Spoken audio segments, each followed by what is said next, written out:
In this video I'm going to show you how you can easily edit your birthday on Facebook. Be sure to watch the video to the very end so you don't make any mistakes, and of course do not forget to like this video and subscribe to my channel. Thanks guys. So let's get started, and first off, open up Facebook app. After that, go to menu. Then tap at that gear to move on to the settings and privacy, and then tap right here to head over to Meta Account Center. After that, tap at personal details, and that's where you can easily find your birthday.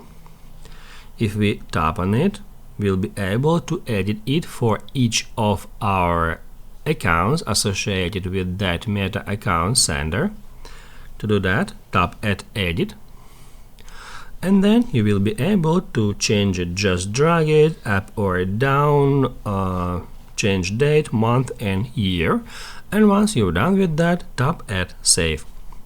If this video helped you out, don't forget to hit the like button.